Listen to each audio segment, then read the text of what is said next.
प्रशांत किशोर का डेब्यू और वो भी एक बड़ी जीत के साथ। लेकिन चुनाव हो रहे थे 3 सीटों पर, 3 राज्य 3 चुनाव। बिहार, मध्य प्रदेश और गुजरात की 3 विधानसभा सीटों पर हुए उपचुनावों के नतीजे आ गए हैं। एमपी के दतिया में कांग्रेस और गुजरात में भाजपा जीती है और बिहार के बांकीपुर में नितिन नबीन की सीट पर प्रशांत किशोर जीते हैं।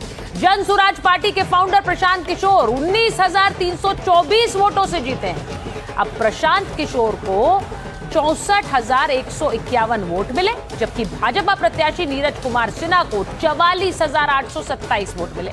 उधर मध्य प्रदेश के दतिया में भी कांग्रेस उम्मीदवार घनश्याम सिंह ने बाजी मारी है। नरोत्तम मिश्रा का टिकट यहां से कटा था और यहां पर कांग्रेस ने एक बार फिर अपने लिए जगह बनाई। उधर गुजरात में मंजलपुर में सत्येंद्र भाई पटेल ने बड़ी जीत दर्ज की।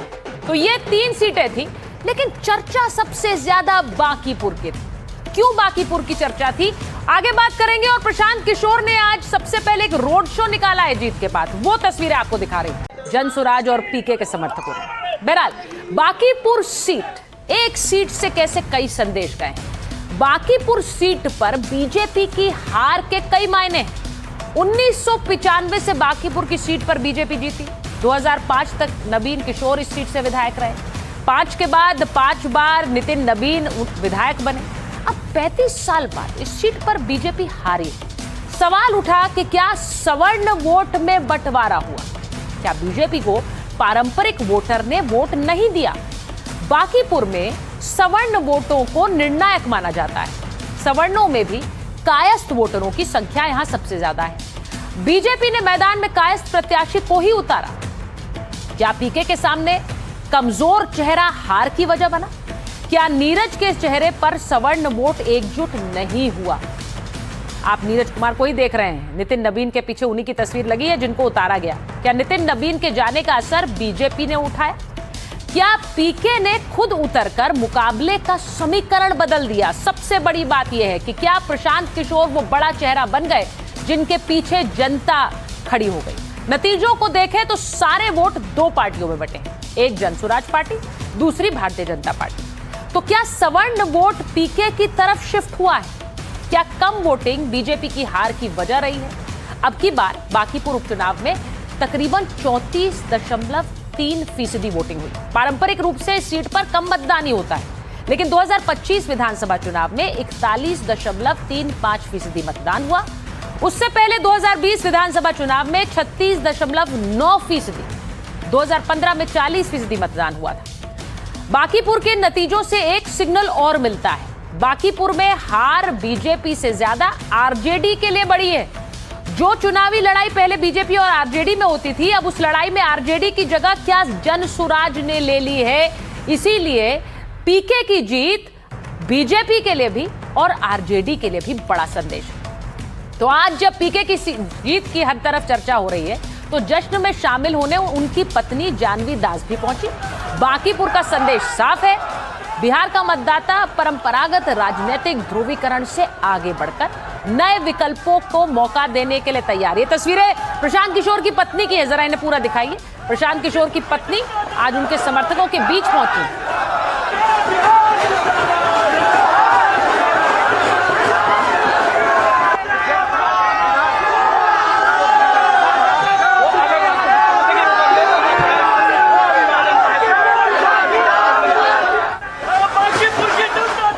प्रशांत किशोर की जीत के बाद उनकी पत्नी जानवी दास ने हमसे एक्सक्लूसिव बातचीत भी की। सुनिए जरा उन्होंने पीके की जीत पर क्या कहा। आपको लगता है कि इसके बाद एक बड़ा पॉलिटिकल चेंज आएगा? प्रशांत किशोर जीते हैं इसके बाद। I don't want to comment anything on the political side. Personal में आपको लगता है कि कैसे चेंज हुए हैं 2025 के इलेक्शन में और अभी के प्रशांत किशोर में, क्या डिफरेंस आप? I think 2025 maybe he worked very hard and his hard work continued. So I think this time the people have kind of accepted him, and so I really appreciate that. तो आपने सुना, उनकी पत्नी कह रही हैं कि उन्होंने तो पिछली विधानसभा चुनाव में भी बहुत कड़ी मेहनत की थी, लेकिन अब जीत हुई है तो बहुत अच्छा लग रहा है। आपको बताऊं कि प्रशांत किशोर 2025 विधानसभा चुनाव से पहले भी कड़ी मेहनत कर रहे थे। निराशाजनक प्रदर्शन के बाद भी उन्होंने बिहार नहीं छोड़ा। प्रशांत किशोर पढ़े लिखे नेताओं में से एक। राजनीति से पहले अलग अलग क्षेत्रों में वो काम कर चुके हैं। 12वीं के बाद बिजनेस एडमिनिस्ट्रेशन में उन्होंने ग्रेजुएशन की, फिर master of health care administration में उन्होंने पोस्ट ग्रेजुएशन किया। 2010 में फ्रांस जाकर उन्होंने फ्रेंच भाषा की पढ़ाई की और कई साल संयुक्त राष्ट्र संघ के फंडेड प्रोग्राम में उन्होंने काम भी किया। अब कई पार्टियों के लिए चुनावी स्ट्रैटेजी बनाने का काम इसी के बाद उन्होंने शुरू किया और चुनावी रणनीतिकार के रूप में उन्होंने अपनी एक अलग छवि बनाई। 2014 लोकसभा चुनाव में बीजेपी के लिए उन्होंने काम किया। पश्चिम बंगाल में ममता बनर्जी के लिए उन्होंने चुनावी रणनीति बनाई। बिहार में नीतीश कुमार का चुनावी कैंपेन संभाला, जिताया और उधर 2020 में दिल्ली में आम आदमी पार्टी को भी जिताया। फिर खुद बिहार में जनसुराज पार्टी को उन्होंने खड़ा किया। बांकीपुर से चुनाव लड़ने वालों में सबसे अमीर प्रत्याशी भी हैं प्रशांत किशोर। चुनावी हलफनामे में पत्नी और पीके के नाम तकरीबन 198 करोड़ रुपए और बीजेपी प्रत्याशी नीरज सिन्हा की संपत्ति सिर्फ 20 लाख रुपए है। तो इसे इस तरह भी समझिए कि नीरज कुमार की संपत्ति से 950 गुना ज्यादा है पीके की संपत्ति। लेकिन इस संपत्ति की वजह से नहीं, प्रशांत किशोर की जो जीत हुई है वो कड़ी मेहनत की वजह से हुई है, जिसको लेकर उनके समर्थक अपनी बात रख रहे हैं। जरा सुनिए पीके की जीत पर उनकी पार्टी के कार्यकर्ता कितने उत्साहित। आ रहे पीतांबरधारी और जा रहे हैं चंदा चोर भगवाधारी।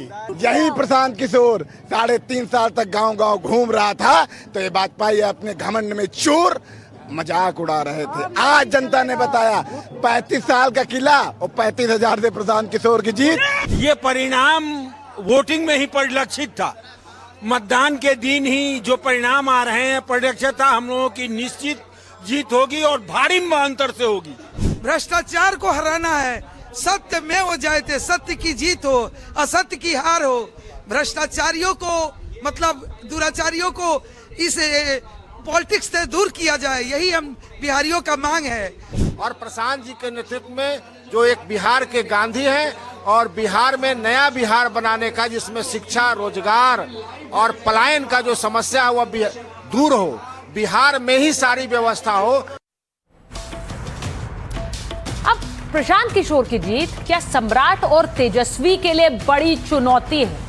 समर्थक भले ही जोश में हो, लेकिन इस जीत ने कई नेताओं के माथों पर चिंता की लकीरें खींच दी। पीके की जीत को सम्राट चौधरी और तेजस्वी के लिए बड़ी चुनौती माना जा रहा है। यानी एक तरफ मुख्यमंत्री और दूसरी तरफ विधानसभा में नेता प्रतिपक्ष। अब तक बिहार में भाजपा के खिलाफ मुख्य विपक्षी चेहरा तेजस्वी यादव माने जाते थे, लेकिन प्रशांत किशोर के विधानसभा पहुंचने के बाद विपक्ष की राजनीति में एक नया केंद्र बन सकता है और वो पीके हो सकते हैं। आपको बताती हूं कि प्रशांत किशोर शुरू से कैसे उनके निशाने पर सम्राट चौधरी रहे। जीत के बाद पहला हमला सम्राट चौधरी पर ही उन्होंने किया। बीजेपी किसी अच्छे व्यक्ति को सीएम बनाए, ये सम्राट चौधरी के बारे में कह रहे हैं पीके। बिहार को अच्छा नेतृत्व मिलना चाहिए, अपराधी को सीएम बनाएंगे तो तरक्की नहीं होगी, ये कहा पीके ने आज। पहले भी सम्राट चौधरी पर हमलावर रहे हैं प्रशांत किशोर। नतीजे आने से पहले पीके ने एक प्रेस कॉन्फ्रेंस की थी। उस प्रेस कॉन्फ्रेंस में प्रशासन का इस्तेमाल करने का आरोप सम्राट चौधरी की सरकार पर लगाया था। जीतने के लिए नीतीश कुमार ने ऐसा कभी नहीं किया, यह भी कहा था पीके ने। सम्राट ने लाभ लेने के लिए गलत इस्तेमाल किया मशीनरी का, और मशीनरी डराने धमकाने के लिए इस्तेमाल हो रही थी। जीत के बाद सम्राट के जाने का रास्ता खुलेगा, यह भी कह रहे हैं प्रशांत किशोर। तो सम्राट के सीएम बनने पर आपको याद होगा कि डिग्री को लेकर भी सवाल उठाने वाले प्रशांत किशोर थे। उन्होंने बकायदा उसके लिए प्रेस कॉन्फ्रेंस की थी। अब पीके कह रहे हैं कि अब बताना चाहिए 10वीं कब और कहां से की है।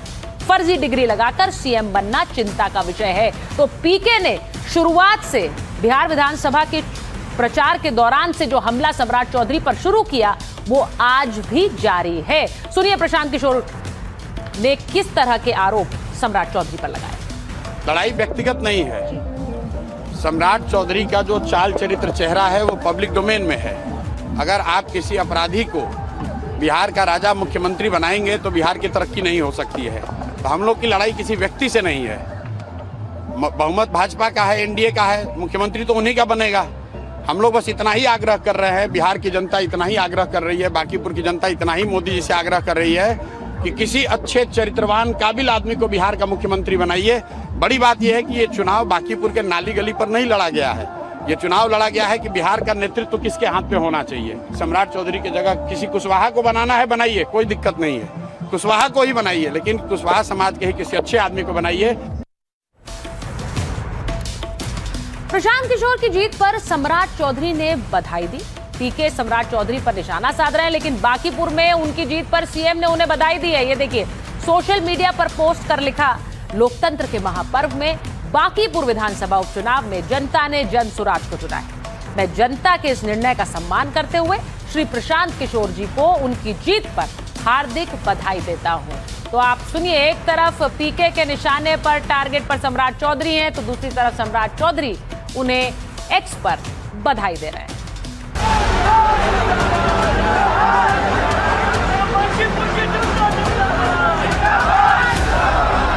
भारतीय जनता पार्टी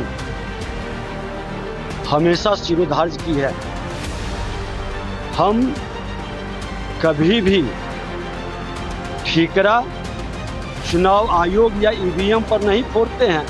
ये विपक्ष के लोगों के तरह तानाशाहों का हार है। आपने देखा हमारे बच्चों को कैसे इन लोगों ने कुचला। बीजेपी को देश से, अब देश के लोगों ने ठाना है, बीजेपी को हटाना है। बांकीपुर के लोग हमारे हैं, हमसे अलग क्यों हुए, इसकी भी हम समीक्षा करेंगे। जनता दल यू का जो खांटी वोट है, कम से कम कुर्मी समाज का, वह भी वोट अगर प्रशांत जी को जा रहा है, धनसुराज को जा रहा है, तो इसका मतलब कि सम्राट चौधरी जी के खिलाफ एक बड़ी गोलबंदी है। तो आप शक्ति यादव को सुन रहे थे, तेजस्वी यादव के बहुत करीब है, बड़े नेता है आरजेडी के, और वो कह रहे हैं कि ये सारी गोलबंदी जो है, ये पीके की तरफ जो हुई है, ये बीजेपी का वोट है जो पीके को चला गया। लेकिन आरजेडी के अंदर इस जीत को लेकर क्या हुआ, वो भी आपको दिखाती हूँ। लालू परिवार में क्या फिर से इस जीत को लेकर रार हो गई?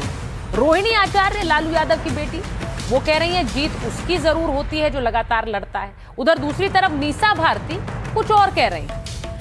जिसका जनता से, जिसका निरंतर जुड़ाव होता है, ये रोहिणी आचार्य कह रही है, वही जीतता है।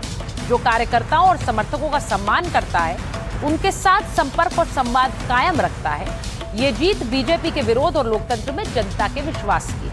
जन समर्पित कार्यकाल और भविष्य के लिए अनंत शुभकामनाएं। तो रोहिणी आचार्य ये क्यों कह रही हैं? रोहिणी आचार्य, बहुत से लोग मान रहे हैं कि इसमें एक संदेश अपने भाई तेजस्वी यादव को भी दे रही है कि वो जनसंपर्क जो बनाए रखता है, वही बाद में जीतता भी है। लेकिन एक तरफ रोहिणी आचार्य बधाई दे रही हैं पीके को, तो दूसरी तरफ मीसा भारती क्या कह रही हैं? असल में भारतीय जनता पार्टी की जीत हुई है, ये पीके की नहीं, बीजेपी की जीत, क्योंकि प्रशांत किशोर तो बीजेपी की मदद से जीत रहे हैं। बीजेपी के असली उम्मीदवार पीके ही, बीजेपी का सारा वोट पीके को ट्रांसफर हो गया। बांकीपुर में